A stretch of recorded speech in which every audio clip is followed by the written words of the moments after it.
Fala pessoal, tranquilo? No vídeo de hoje você finalmente vai aprender e entender o que são os algoritmos.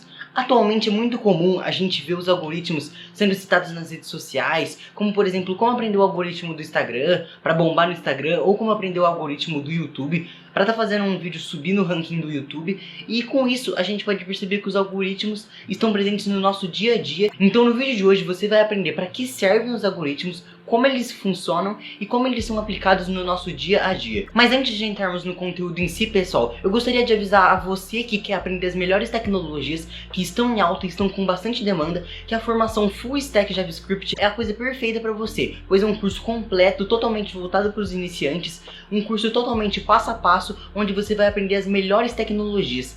Atualmente já conta com mais de 40 módulos e mais de 360 aulas, e também conta com diversos projetos e materiais de apoio que são constantemente atualizados. E como eu já falei, na formação Full Stack JavaScript, você vai aprender as melhores tecnologias que estão mais em alta e com demanda, como por exemplo JavaScript, React, Node.js, MongoDB, Git, Redux e assim por diante. Então agora você pode aproveitar a promoção que está tendo, que está saindo por apenas 12 vezes de R$ 39,62. Então corre aqui no link da descrição, acessa lá, vê a página certinha e adquira ainda hoje a formação Full Stack JavaScript. Mas então, de maneira bem simplificada, um algoritmo é uma instrução ou uma sequência de ações que o nosso programa vai dar para alcançar determinado objetivo. E sendo assim, o nosso algoritmo conta com duas partes principais. A primeira é a entrada, que também pode ser chamada de input, e a segunda é o output, que é a saída. E nesse meio é que se encontra o nosso algoritmo, que vai fazer as manipulações com a nossa entrada. Ele vai fazer essas manipulações nesse meio termo entre a entrada e entre a saída e vai jogar o resultado que a gente quer lá para a saída. Mas para ficar de uma maneira mais simplificada e mais abstrata de entender, os algoritmos não são só usados somente na área de programação e computação e assim por diante, mas eles também podem ser usados em diversos outros ambientes que a gente pode estar trabalhando. Por exemplo, uma receita culinária. A gente tem uma instrução de passos que deve ser seguida para a gente alcançar determinado objetivo, que é fazer a receita com um resultado legal ali, com um resultado bom. E como é que a gente tem aquelas duas partes do algoritmo, que é a entrada e é a saída? A entrada são os ingredientes, então o algoritmo vai estar fazendo a manipulação desses ingredientes e a saída vai ser a nossa receita final, a receita pronta e toda certinha lá que o algoritmo fez. Também existem diversos outros tipos de algoritmos, como funções matemáticas, manuais de instruções e muitos outros algoritmos que a gente pode estar aplicando no nosso dia a dia, que é realmente muito útil e na maioria das vezes a gente não percebe que aquilo é um algoritmo, que é uma sequência de passos programática, sistemática para alcançar um objetivo. Mas agora entrando um pouco mais na área de programação, a gente já viu que os algoritmos podem ser aplicados em outras áreas, mas o algoritmo é mais comumente utilizado, essa palavra é mais referente ao universo da programação. E como que os algoritmos são usados dentro da programação? Ele basicamente vai mandar instruções para o nosso computador através do nosso programa que a gente constrói, através dos códigos, através das linguagens de programação.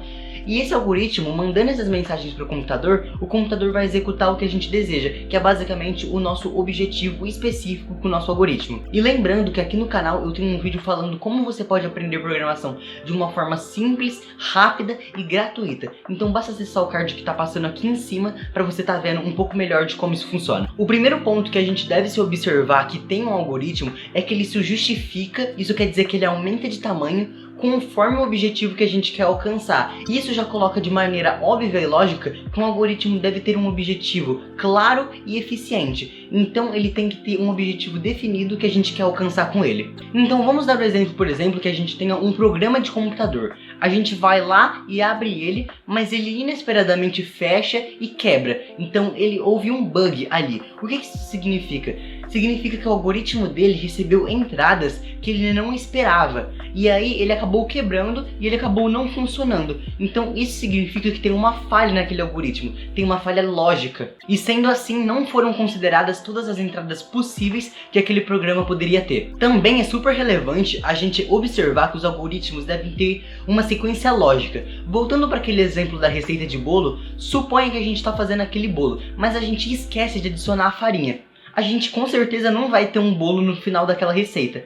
E é a mesma coisa que acontece na programação. Se a gente esquece de colocar um passo que era necessário para atingir aquele objetivo, o nosso programa, o nosso algoritmo vai acabar não funcionando Ou talvez ele até funcione, mas ele talvez tenha bugs. E o que são os bugs? Os bugs são comportamentos inesperados dentro do nosso algoritmo, dentro do nosso software. Mas agora pode ocorrer uma dúvida muito pertinente sobre o nosso assunto, que é como que ocorre essa ponte de comunicação entre o nosso algoritmo e o nosso computador, que só entende a linguagem binária de zeros e uns.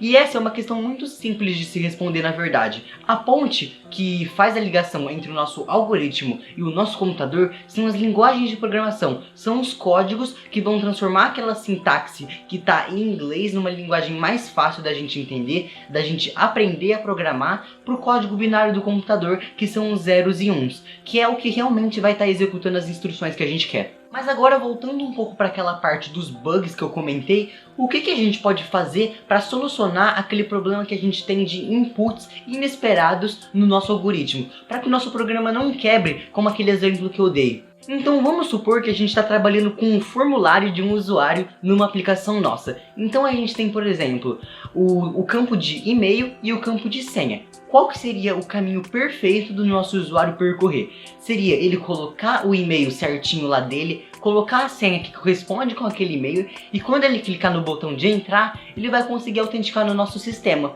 Mas e se por acaso ele esquecer qual que é a senha dele, que ele colocou a senha errada? O que acontece? O nosso programa quebra, ele manda uma mensagem de erro. Como que entra a programação nesse quesito? Então a programação nesse exemplo seria muito simples de contornar esse nosso problema. Dentro da programação, a gente tem duas estruturas de dados que são comumente utilizadas em todas as linguagens, que são as variáveis e os comandos de repetição ou comparação, que podem ser chamados assim também. As variáveis é onde a gente armazena os dados do nosso algoritmo.